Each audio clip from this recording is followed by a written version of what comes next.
Hola, ¿qué tal? Muy buenas noches. Esta es una prueba de lo que intentamos que sea algo interesante y divertido y pues vamos a ver cómo nos va. Esto se llama la letra con BDSM Tantra y esperemos les guste y vamos a iniciar, vamos a darnos una idea de lo que se trata esto y comenzamos. Hola, buenas noches. Hola, muy buenas noches. Hola, ¿qué tal? Por fin ya estamos haciendo la primera prueba de lo que intentamos sea algo divertido, interesante, informativo. Y pues la idea es hacer una pequeña introducción para probar cómo funciona esto. Y bueno, ¿por qué no se presentan? Ok. Pues tú Sí, claro, vas. ahí voy primero. Tú vas. Me presento, mi nombre es Rogelio, también conocido como Dover, tengo 36 años, llevo bastante tiempo dentro del mundo entre el BDSM, el mundo del trabajo sexual y del entretenimiento para adultos, obviamente, incluyendo shows de sexo en vivo, BDSM y muchas otras cosas, así como también el tratar de divulgar lo que es la parte de sexualidad libre, placentera y en este caso autónoma. A mi, en este caso, izquierda, tenemos a nuestro querido cachorrito. Hola, muy buenas noches. Yo me llamo Jesús. Mi nombre de cachorro es Zacpec. Tengo 34 años. Soy practicante de BDSM desde hace 4 años. Soy aprendiz de cachorro aquí con mi dueño. Y también yo me dedico a la investigación, me dedico a la docencia en universidad pública y aparte también trabajo justamente en promoción de la salud sexual y reproductiva junto con mis dos colaboradores. Y a mi derecha tenemos a...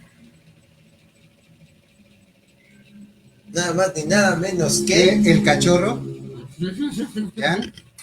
Mi nombre es Jan, Janun. Yo llevo apenas algunos cuantos años en el mundo del BDSM. Soy cachorro, orgullosamente de Dover.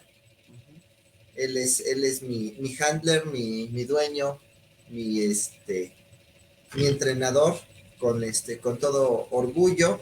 Y bueno, de formación yo soy arqueólogo, hago investigación y docencia para la Escuela Nacional de Antropología e Historia desde hace más de 20 años. Y desde hace medio año somos el colectivo Alfa, los cuales nos dedicamos a difundir información sobre lo que es la salud sexual y reproductiva, placentera, gozosa, así como también que sea autónoma y también el hecho de, en este caso también hacemos pruebas de VIH, sífilis y esperemos en algún momento volver a tener pruebas de hepatitis. Bueno, muy bien. Yo soy máster de SAD, dominante del Estado de México. Tengo un poquito de experiencia. Y bueno, eh, el primer tema que hemos elegido para ya iniciar formalmente se llama, cuéntenos cómo se llama y más o menos qué es lo que vamos a ver con ustedes.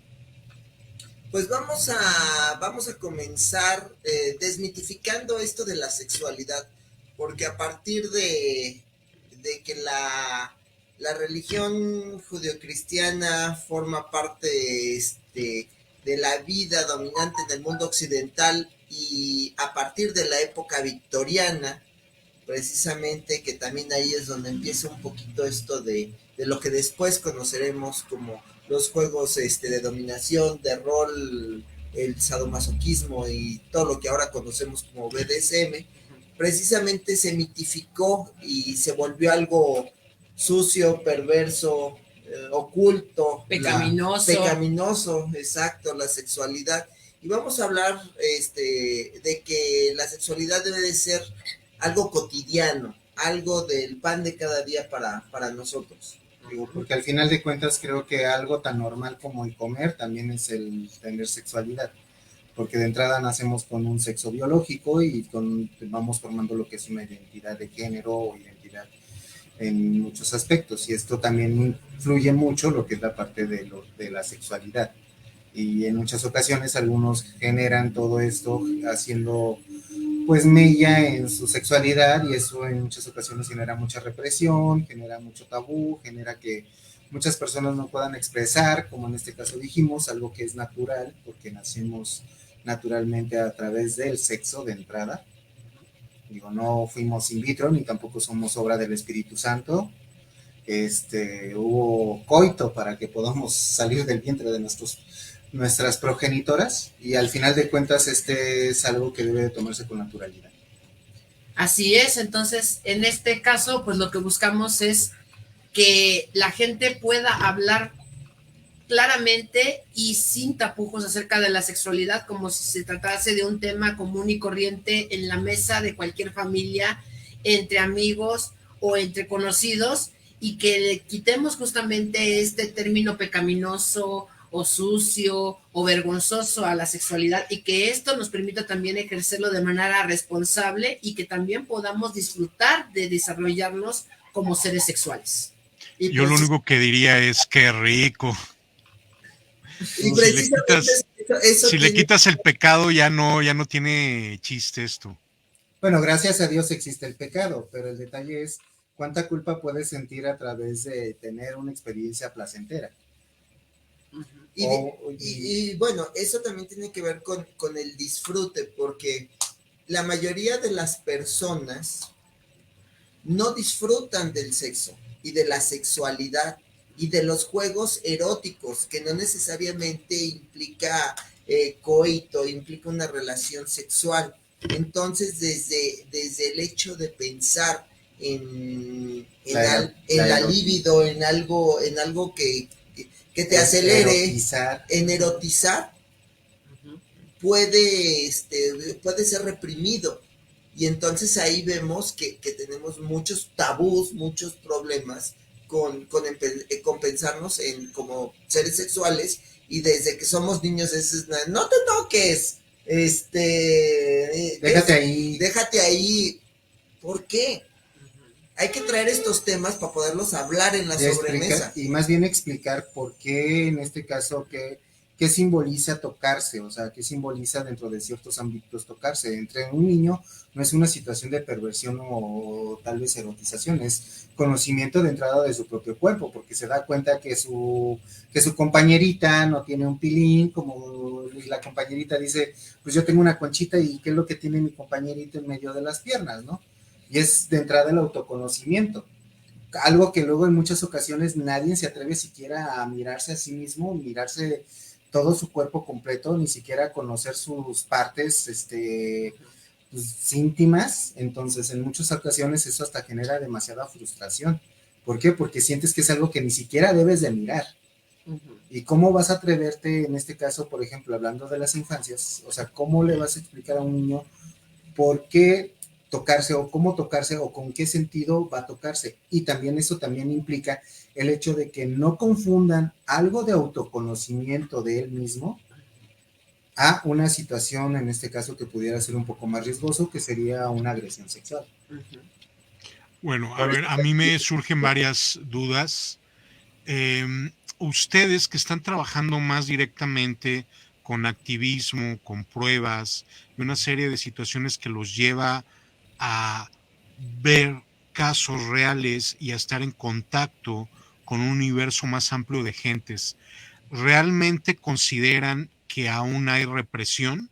Estamos hablando del siglo XXI, estamos hablando de una sociedad globalizada con internet, con acceso a todo el sexo que te puedas imaginar, que por ejemplo, en mi caso, pues no lo había por la edad que tengo yo, pero ¿ustedes cómo lo ven? Sí es aún mucha la represión, mucho el tabú, y también lo preguntaría desde dos ópticas. Uno, desde el punto de vista homosexual y desde el punto de vista heterosexual, en su opinión, ¿cómo lo ven ustedes?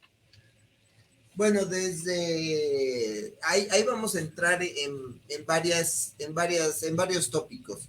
La sexualidad en el mundo occidental sigue siendo muy reprimida. Si nos metemos un poquito a lo que es más buscado en internet, pues es la pornografía. La pornografía no es mala, pero hay que saber qué tipo de pornografía consumir. Ajá. Y aparte de que mucha de la pornografía que la gente consume piensa que ese es el sexo real, cuando al final de cuentas un video pornográfico es algo que ya viene editado, es algo que ya viene con cierto tipo de guión, con cierto tipo de ritmo, temática, donde las personas que participan están conscientes de que van a ser grabados y que por eso tienen que lucirse ante una cámara. Al final de cuentas, tienen que verse deseables y hacer que las personas que consuman su material pornográfico sigan ahí presentes para verlos en este tipo de escenas. Cosa que es muy diferente en el sexo real, donde no está siendo grabado, donde estás en la intimidad, ya sea contigo mismo, con tu pareja o con tus parejas, y sin embargo a veces puedes ver una escena porno y decir, ok, se me antoja vivir esto, pero recuerda que lo que ves en la escena porno es algo que en muchas ocasiones las personas ya generaron, ya consensuaron, y si tú lo haces, en este caso, de manera sin el conocimiento real de lo que las demás partes quieren participar o quieren hacer o se atreven a hacer, no vas a poder disfrutarlo como tú desearías. Ahora sí, tomando un poco lo que usted luego regularmente mete mucho, que es el BDSM, que es el sano, sensato y consensuado. Y échame la culpa. Te vas a echar la culpa. También aquí conocemos esos temas.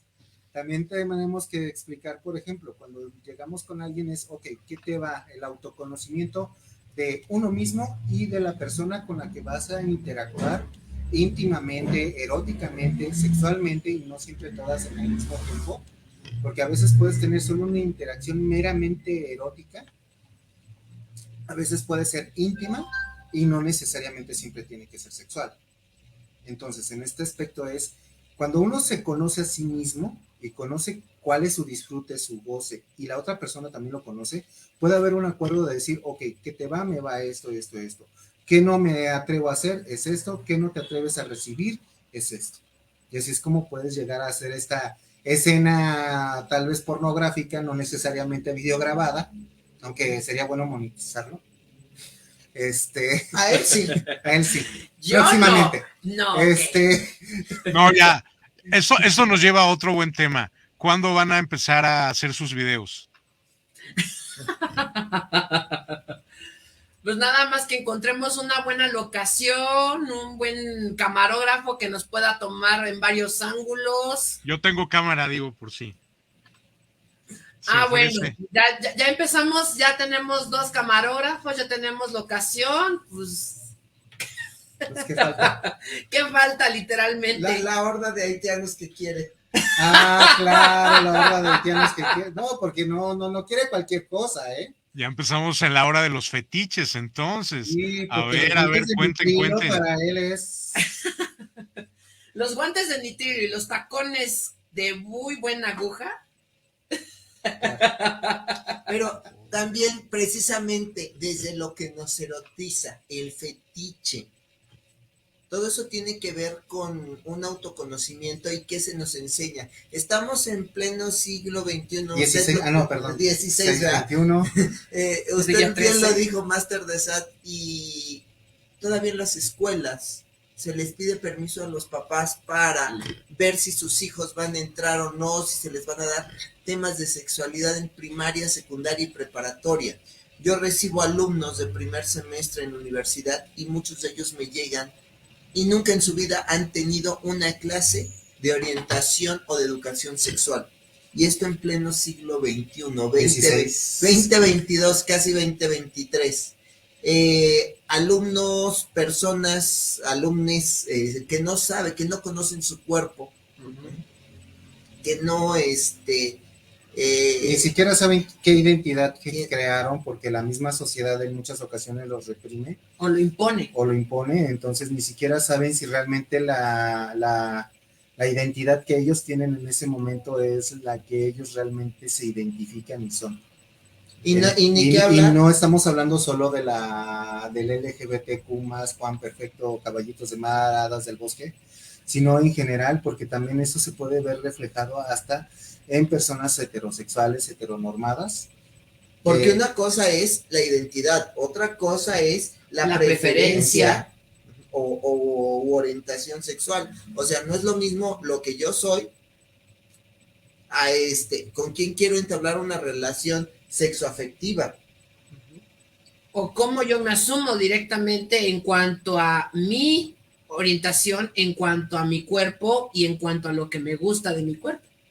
O lo que te gusta que esté sobre tu cuerpo. Exactamente. Porque puedo ser un hombre o una mujer heterosexual que se asume como hombre o mujer, pero por ejemplo tener preferencia por un hombre o por una mujer trans. Ser transorientado.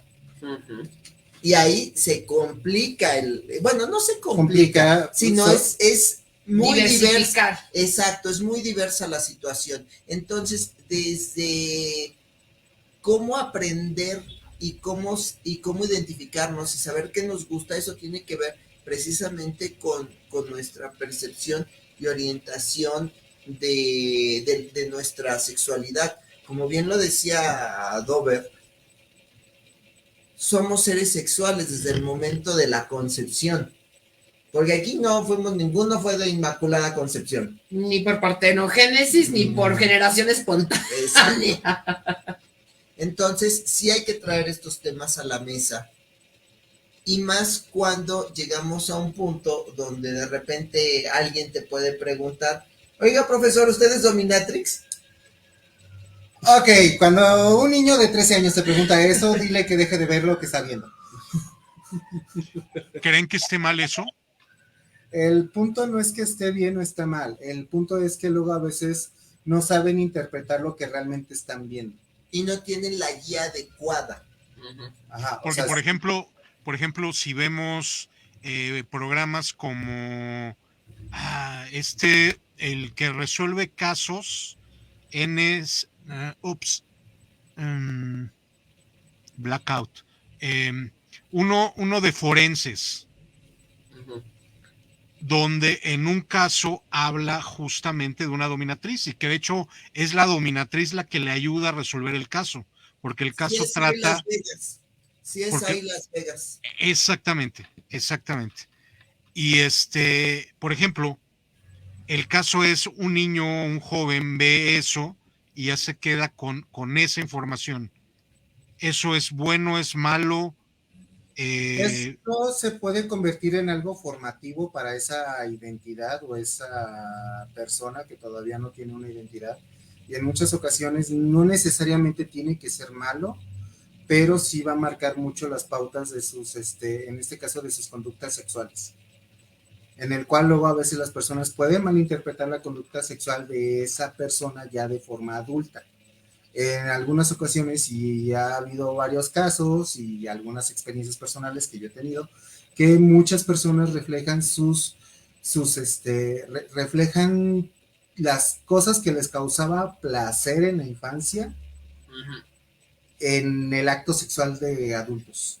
Es un fenómeno muy curioso, pero el detalle es de que si no sabemos encauzar este tipo de conductas, podemos llegar a algo que se puede convertir patológico, que esa es la parte peligrosa, que en este caso llegue a un grado en el cual por complacerse a sí mismo, llegue a no tomar en cuenta a las preferencias o los deseos de la persona con la cual está viviendo esta fantasía o esta actual realidad.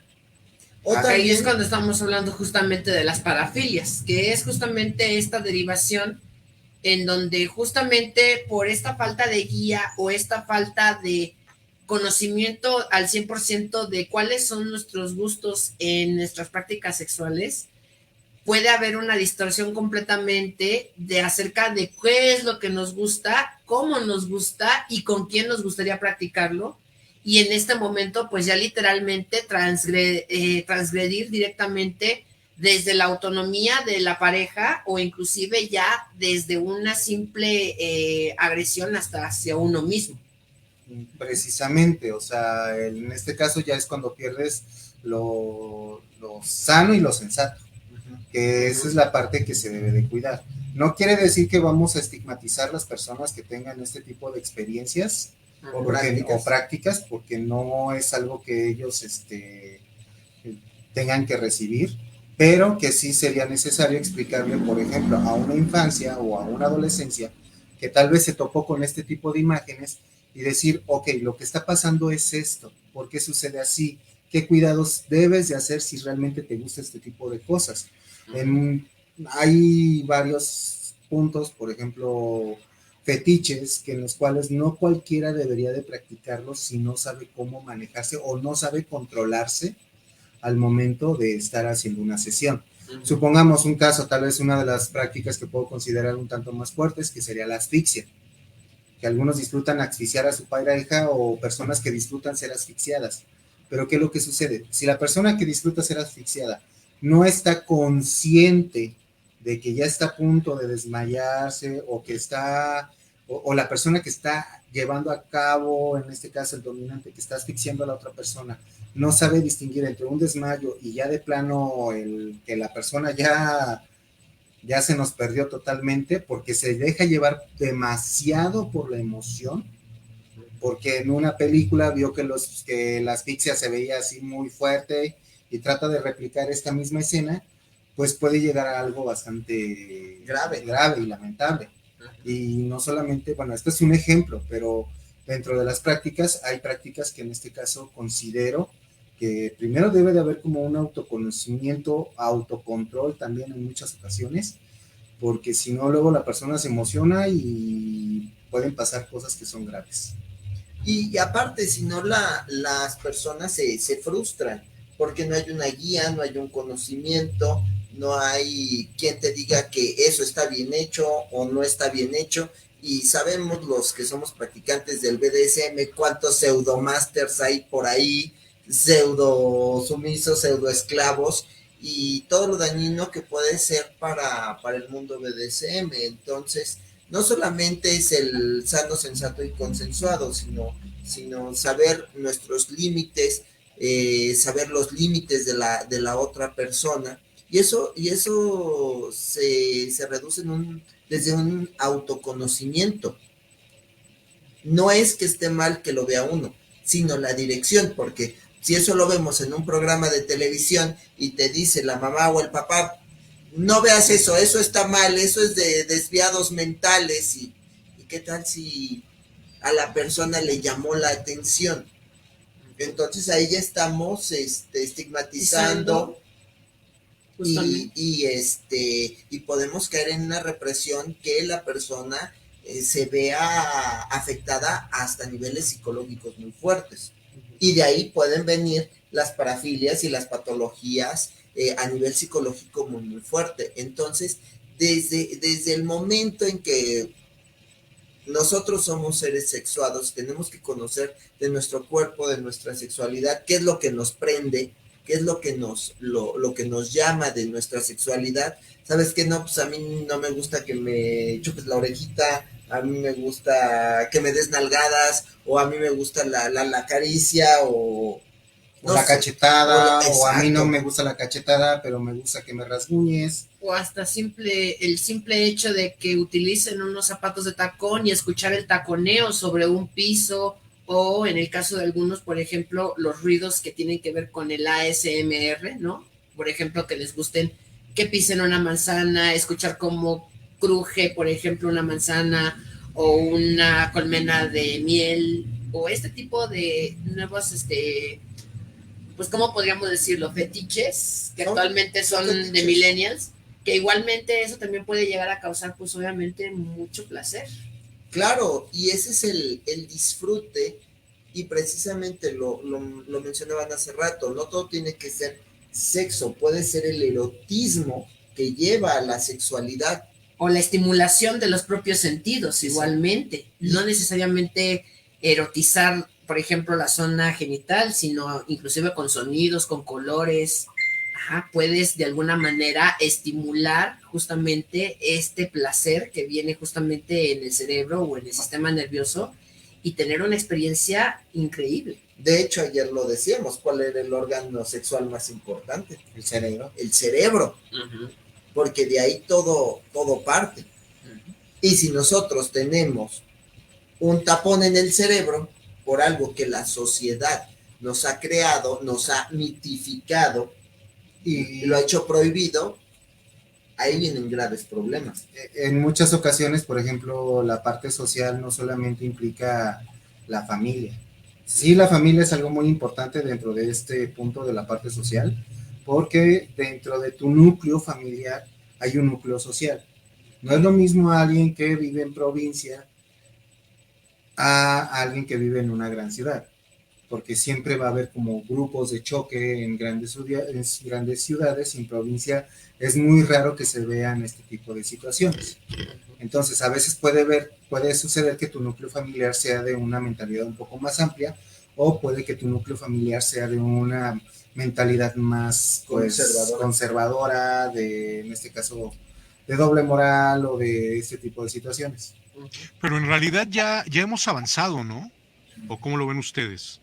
No, Ya, no como debiéramos. Sí, no, en muchos aspectos. Hay aspectos que todavía se están quedando muy atrasados, y si aún aquí en la gran ciudad CDMX y en provincia, pues ni se diga. Simplemente tenemos servicios de salud donde se estigmatiza a los chamacos menores de edad que van a pedir condones, por ejemplo, métodos de barrera para tener sus relaciones sexuales. El hecho de que a los jóvenes y a las jóvenes no se les indique cómo proceder ante una situación de violencia o agresión sexual, cuando tienen este tipo de servicios muy cerca de ellos, porque hemos tenido casos de esta índole, que en este caso no se les hable solo de métodos de barrera, sino también se les hable de otro tipo de métodos, y más cuando estamos hablando de cierto tipo de riesgo. No, y otra cosa, el conocer tu cuerpo. Las campañas, por ejemplo, para el cáncer de mama, ¿no? Tócate para que vivas. Y muchas mujeres no se quieren tocar porque piensan que autoexplorarse es malo, es dañino.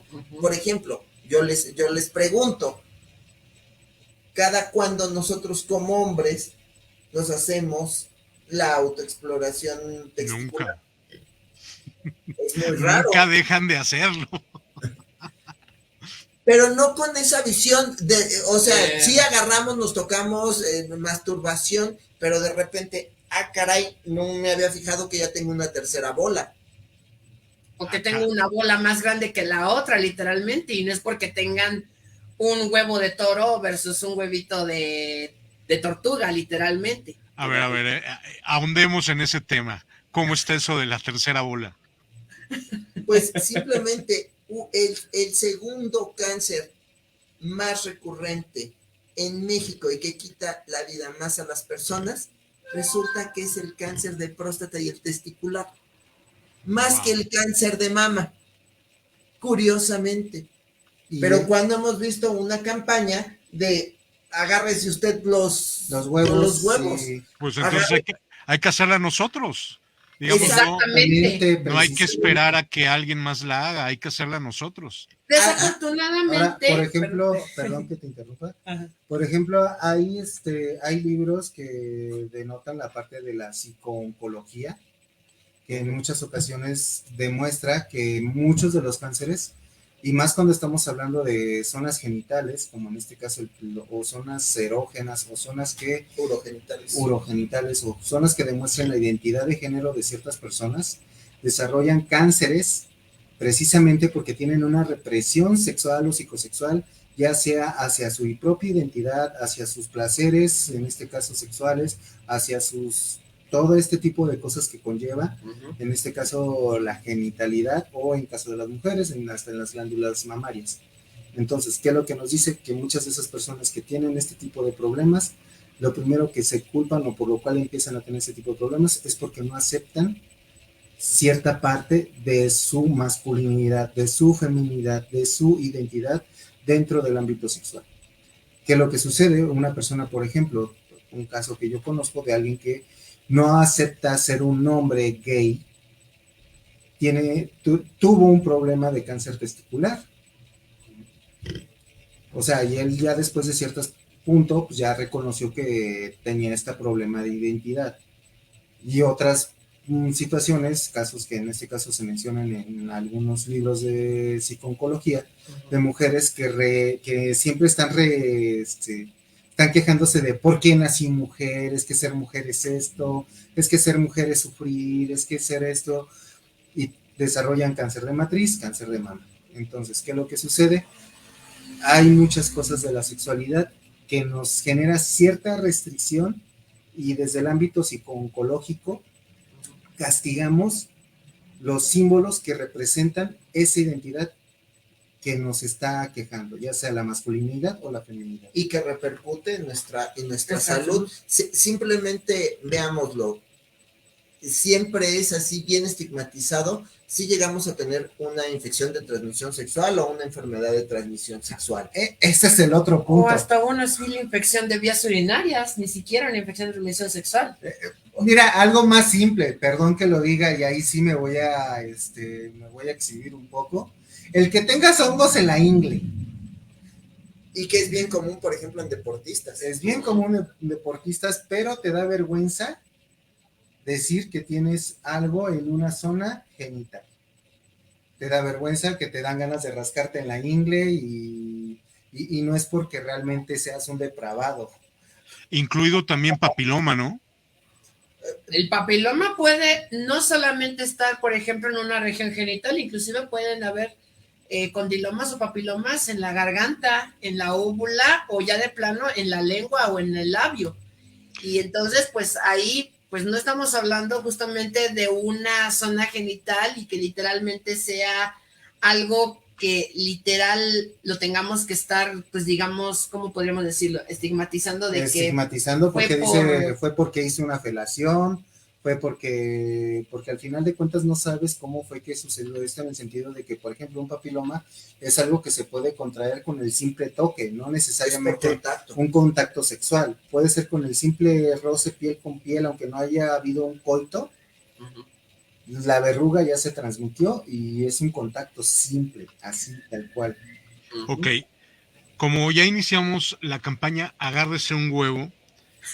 No, es agárrese los huevos, los dos. De hecho, y eso iba a comentarlos, ya hay una campaña que están desarrollando justamente el Instituto de Cancerología y la Fundación de Rebeca de Alba, pero lo enfocan un poquito más hacia jóvenes y adolescentes, que en este caso pues es una de las poblaciones que tienen mayor recurrencia de cáncer testicular. No voy a decir de qué tipo, pero es un tipo bastante común en adolescentes, pero igualmente en adultos, es muy común en adultos mayores también, que se pueda desarrollar cáncer testicular. Y ahí en ese caso, pues realmente estas campañas de concientización, pues tiene que ser a público masculino en general, no solamente a un público específico donde estás viendo que es el mayor número de recurrencia en cáncer testicular.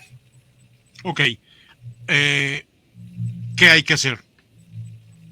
¿Qué hay que hacer? La autoexploración para prevenir el cáncer testicular o detectarlo a tiempo es: te bañas con agua bien caliente y terminando tu baño en la regadera, tienes que checarte los testículos. De hecho, empieza con una observación. Todos tenemos un testículo que nos cuelga más que otro, por naturaleza, para que las bolas no se golpeen entre ellas. Es una adaptación de la madre naturaleza. Tenemos que tocarnos los testículos, ver que no existan protuberancias o endurecimientos o bolitas como si fueran de grasa o fibras que crezcan en la pared del testículo. En la parte superior de los testículos vamos a tener 3 bulbos que uno puede distinguir tocándose con cuidado. Si uno nota una bolita, un endurecimiento o que ya no se perciben estos bulbos, hay que acercarnos a nuestro profesional de salud. Y sabemos que los hombres podemos desarrollar cáncer testicular y cáncer de próstata con una mayor facilidad a partir de los 40 años.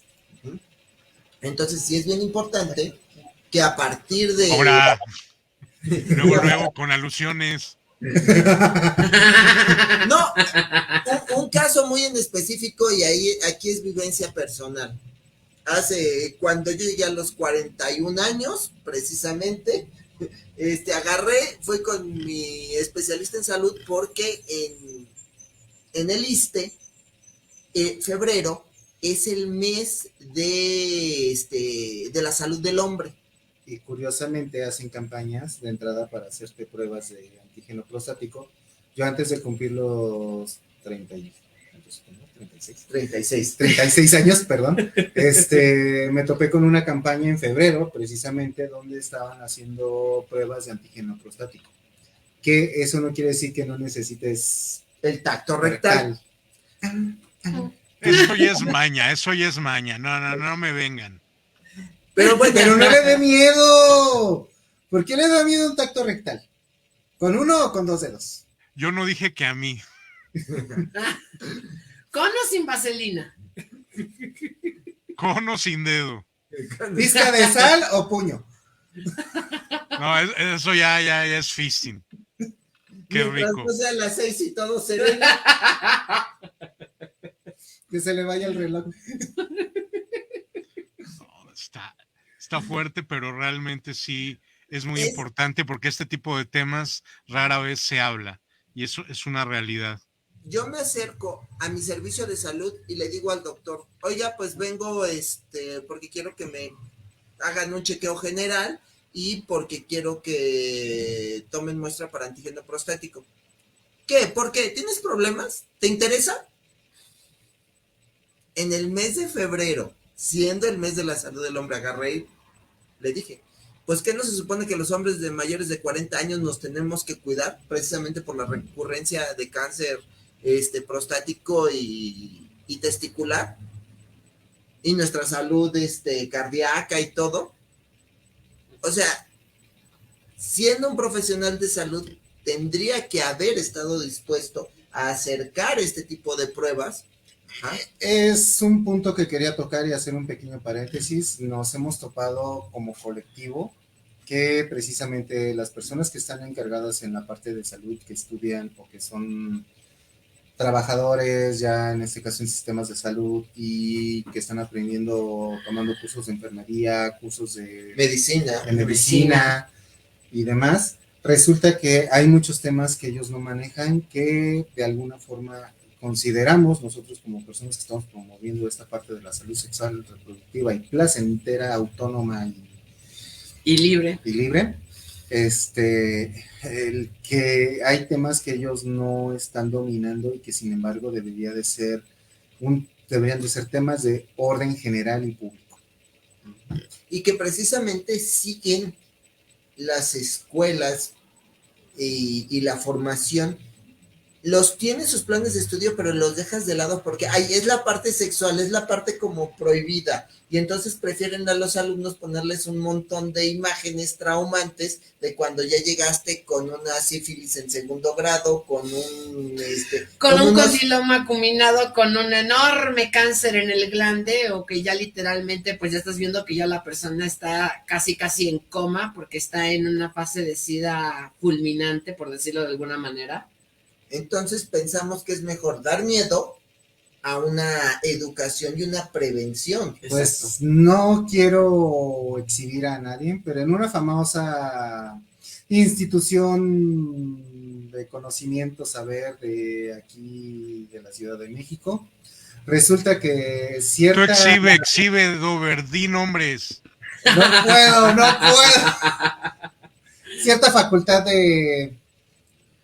En cierta facultad de medicina, curiosamente, había un grupo de personas diversas, de diversidad sexual, que querían hacer una campaña permanente dentro de su facultad para todo el campus universitario de detección de VIH, sífilis y hepatitis. Ellos teniendo las pruebas, sabiendo cómo aplicarlas. Siendo estudiantes de medicina que estaban dispuestos a hacer esta labor que sabemos que es demasiado importante porque una detección oportuna a cualquier enfermedad, llámese cáncer de próstata, VIH, sífilis, hepatitis, AB, todas las cualquier enfermedad en una detección oportuna es tratable y curable. Bueno, algunas son más tratables y otras son curables. Digo, porque hay algunas que van a estar contigo de por vida, pero siempre y cuando estés en tratamiento vas a tener una calidad de vida increíblemente fabulosa. Y precisamente en una facultad de medicina no les dejaron hacer pruebas porque dijo la dirección que eso era muy estigmatizante, que cómo iban ellos a permitir hacer pruebas. Entonces seguimos en las mismas, donde alguien que tiene relaciones sexuales, cualquier persona que ejerce su sexualidad y que quiere ser responsable, resulta que en una facultad de medicina no te dan las condiciones mínimas necesarias, ¿no? O conozco otro ejemplo donde en un Capacits, no diré de qué estado, bueno, no era Capacits, era Clínica de Salud. Clínica de Salud de un lugar conocido, recóndito, conocido como mi querido Derry. Resulta que van a hacerse pruebas de VIH y casi les dicen, a ver, los dos jotitos quieren hacerse una prueba, o sea...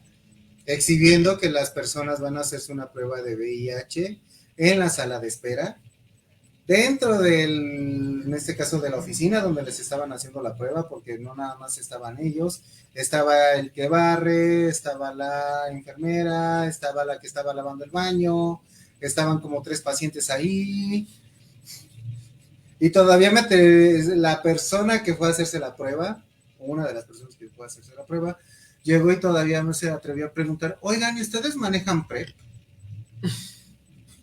Y curiosamente, querido Derry, una de las personas que estaban ahí, que era parte del personal médico, no me estoy refiriendo al personal de limpieza, el personal médico, ya de base. ¿Qué es eso? ¿Qué es eso? ¿Con qué se come? ¿Qué es PrEP? Entonces México tiene una gran problemática en prevención de ITS y de tratamiento de ITS. Desde 2018, vamos a sacar la estadística dura. Desde 2018, México no informa a ONU-SIDA o ONU-AIDS, UNAIDS, por sus siglas en inglés. ¿Cuántos casos México está detectando por mes y por año? Cuando México, siendo uno de los países que firma todos los tratados internacionales en cuestión de relacionados con la OMS, tendría que estar informando, porque aparte México se suscribe al plan 90-90-90 en su momento, para la lucha contra el VIH-Sida, y resulta que desde el 2018 no reportamos los casos. Las instituciones de salud no reportan los casos a ONU-SIDA. Y entonces, ¿cómo queremos dar atención al público? Y sabemos del desabasto de medicamentos. Y es algo que siempre ha existido, que es bastante lamentable, que ya se ha demostrado que no es una situación que se está dando en esta administración, pero la está empeorando. Seamos realistas, esta administración está empeorando. ¿De dónde sacan? Bueno, tan solo con las vacunas para la nueva epidemia que nos está llegando de casos de viruela símica, de monkeypox, changoruela. O simplemente las vacunas que dejaron echar a perder de COVID-19, que se consiguieron carísimas en otros países. O el hecho de que hay desabastos de vacunas contra VPH, que es casi imposible encontrarlas ahorita en México. Yo hace 2 semanas me fui a vacunar, como muchos a lo mejor de todos lo hicimos, contra la influenza. Contra la influenza. Y curiosamente, hablando de vacunas del VPH, es muy curioso que muchas mujeres, pese a que la vacuna del VPH está dentro de su esquema de salud, no saben que existe la vacuna del VPH. Y segunda, que la pueden pedir en cualquier institución de salud para mujeres. Y la otra, yo fui a vacunarme contra la influenza, me ponen, y alguien pregunta, oiga, ¿ya tiene vacuna para el tétanos, que es triple? Porque ahorita no me acuerdo cuál, porque trae 3, y resulta, dice, no, dice, tenemos un año que no nos llega, dice, y no sabemos para cuándo. Entonces, el nivel de retraso que tenemos en el esquema de vacunación, ¿qué pensar ahora de las vacunas contra hepatitis B, que puede ser una ITS, de BPH, y donde en México los esquemas de vacunación se hicieron con las patas, porque, por ejemplo, si uno como hombre va a pedir una inmunización para BPH, te dicen no, solo las mujeres, a partir de los 11 años. ¿Y los niños? No, los niños no, a los niños no les da cáncer cervicouterino, pero sí nos puede dar cáncer de labio, de lengua, cáncer de pene, cáncer de ano, cáncer de recto, en la garganta. ¿Por qué? Porque podemos desarrollar lesiones por haber tenido relaciones sexuales orales. Sexo oral. Y resulta que no, a nosotros no nos la pueden poner en el sistema de salud. Solo algunas clínicas especializadas, como la clínica especializada Condesa Cuauhtémoc y Condesa Iztapalapa en la Ciudad de México, la llegan a poner cuando San Juan baja el dedo, que no es muy común, y les llegan dosis, pero primero entran mujeres trans, mujeres que viven con VIH y mujeres que ejercen el trabajo sexual. Y si quedan, para hombres. Para hombres. Ok. Vamos a resumir un poquito me llamó mucho, me gustó mucho el tema agárrese los huevos. Ya le estamos, de hecho, agarrando los huevos al gobierno también con la temática, cosa que está muy bien. Pero entonces, para que quede clara esta primera transmisión, para explorarse los testículos es bañándose, tocándose, buscando bultos o cosas raras, y si uno lo encuentra, ir al médico, ¿o qué hay que hacer? Ir al médico. Te van a hacer la prueba de antígeno prostático, que es en este caso sacan una pequeña muestra de sangre, en el cual van a buscar anticuerpos para, en este caso, no es tanto anticuerpos, es una proteína que se produce justamente cuando la próstata se agranda.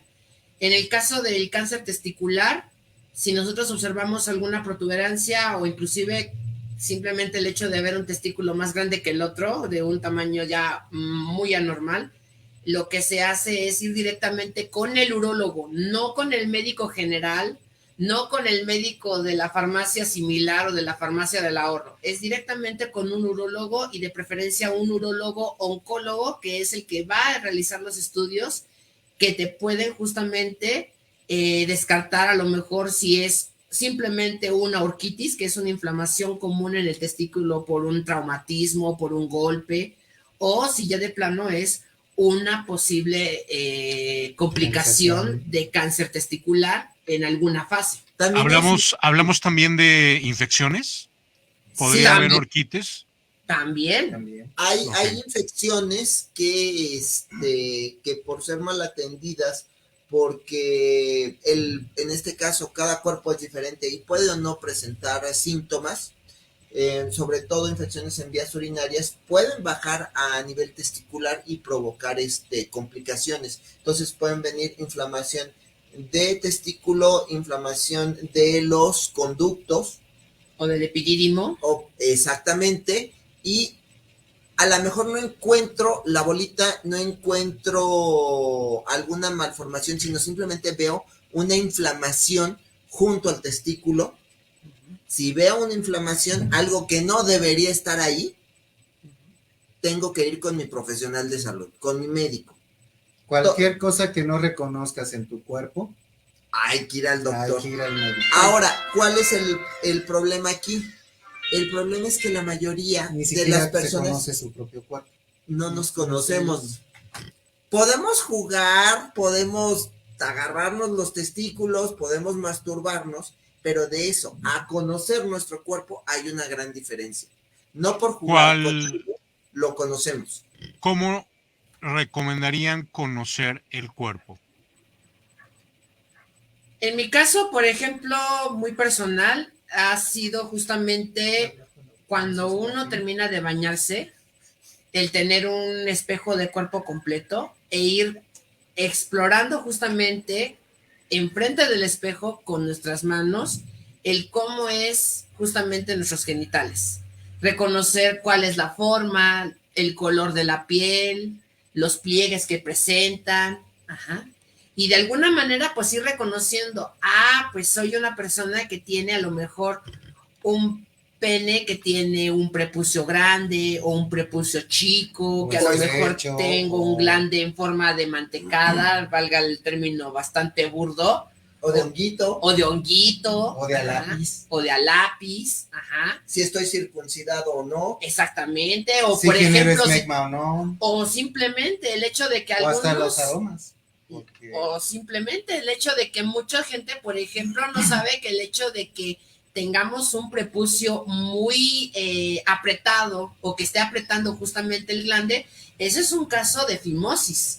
Y que la fimosis e inclusive la parafimosis pues son problemas urológicos muy severos que de no ser tratados a tiempo pues pueden causar problemas a más largo plazo, como por ejemplo cáncer de pene. Ajá. Entonces, el ir reconociendo que, ¿por qué no me desciende bien el prepucio? ¿Por qué no lo puedo limpiar? ¿Por qué me duele en esta parte? O por qué me duele a veces hasta dentro del acto sexual, porque hay casos que llegan a ese punto, que les puede llegar a tener este tipo de dolores, precisamente por lo que está mencionando el cachorrito, que no puede llevar a cabo un coito pleno y placentero porque le duele. Si te duele al momento de la relación sexual, algo no está bien. Ok. Chicos, pues vamos a cortar por hoy. Creo que ha sido una excelente transmisión. Hablamos de muchas cosas y me quedo con la idea de que tenemos para hablar muchísimos temas. Porque de todo lo que hablamos podemos desarrollar muchos temas y hacer cosas muy interesantes. Es interesante también saber quién quiera contactarlos, dónde lo puede hacer, dónde los pueden encontrar, dónde van a estar próximamente, qué eventos van a tener. Cuéntenos, chicos. Bueno, nos pueden contactar a través de nuestro correo coletalfa, COLET alfa, @gmail.com, o a través de nuestras redes sociales que aparecemos como Inclusivo quien lo lea. En este caso van a ver la figura de un perrito con lentes rojos y una bandera LGBT. Así están todas nuestras redes sociales, Instagram, Facebook y Twitter. Y bueno, eventos próximos tenemos el día de mañana. El día de mañana tenemos jornada de detección y plática sobre ETS e ITS en la Escuela Superior de Enfermería y Obstetricia, en el IPN Casco de Santo Tomás. Pero digan fecha, porque acuérdense que esto también se graba y va a estar en redes. Entonces, para que... El día 28 de octubre, perdón. 28 de octubre, ¿a qué hora y dónde? De las 12:30 a las 16 horas en la Escuela Superior de Enfermería y Obstetricia, en el Politécnico, en el Casco de Santo Tomás. Ahí vamos a tener jornada de detección con pruebas de VIH y sífilis gratuitas. También vamos a repartir condones y lubricante. Y vamos a dar una plática sobre infecciones y enfermedades de transmisión sexual. Perfecto. Vamos a hablar tantito de las profilaxis, preexposición, posexposición. Y más adelante, el 7 y 8 de noviembre, plática en Morelia, en una de las unidades del UNAM. Van a ser 2 días, va a ser el 7 y el 8 de noviembre. El evento aquí los va a empezar. El evento empieza a las 12 del día, vamos a dar plática, terminamos entre las 6 de la tarde. El lunes terminamos a las 6 de la tarde. El martes tenemos contemplado terminar hasta las 4 de la tarde. Y la siguiente campaña es la Tianguis. El día 19 que en este caso regularmente estamos en la tianguis una vez al mes. Este mes de noviembre va a ser el 19 de noviembre a partir de las 2 de la tarde. Regularmente estamos ahí haciendo pruebas hasta las 6:30, 7 de la tarde. La tianguis se ubica para abajo de la glorieta de Insurgentes, abajo de donde pasa el Metrobús, dirección a Caminero o dirección a Doctor Galvez. Y 2 días antes también tenemos una jornada en la delegación Álvaro Obregón, si no mal recuerdo. Cerca de Parque Lira, en uno de los faros, pero todavía no tenemos bien, bueno, sí confirmado el evento, pero no la ubicación, porque tuvieron que moverlo. Iba a ser originalmente en Prepa 4, después en el faro, no me acuerdo cuál, pero ya que no tengamos bien en qué faro se va a hacer, pues estaremos proporcionando la información y los horarios. El horario creo que ese sí lo sabemos, va a ser a partir de las 11 de la mañana y va a ser hasta las 3 de la tarde. Hasta las 3 de la tarde. Entonces, ya que tengamos bien confirmada el lugar, solo sabemos que es cerca de Parque Lira. Perfecto. Pues muy contento de que iniciemos esto, porque van a ser varios programas con varias temáticas que tienen que ver con salud sexual, con sexualidad, con BDSM, y posteriormente también habrá otras gentes que nos ayudarán a comprender un poquito más de lo que es este maravilloso mundo del BDSM, de la sexualidad, y sobre todo la parte que me interesó mucho hablar con ustedes, exactamente lo que hoy hemos tocado un poco, que es sexualidad y ETS, y pues es un muy amplio también se han tocado los huevos. Esa, no, ya la se están pantalla tocando ya está en este momento. Al ratito. Pero sí es muy interesante y es algo positivo agarrarse los huevos. Y bueno, pues iniciamos agarrándonos los huevos. No me queda más que agradecerles y pronto estaremos en el siguiente de este programa. Gracias, chicos. Hasta luego. Tengan deliciosas y sádicas noches y seguimos con los temas. Sí, despídanse, no chicos. Agarrarte los testículos ni que les hagan tacto prostático. Perfecto. Pues muy amables y estamos en la red. Gracias. Hasta luego. Gracias. Muy buena noche. Buenas noches. Bye. Esto fue La Letra con BDSM. Dentra. Bien rico.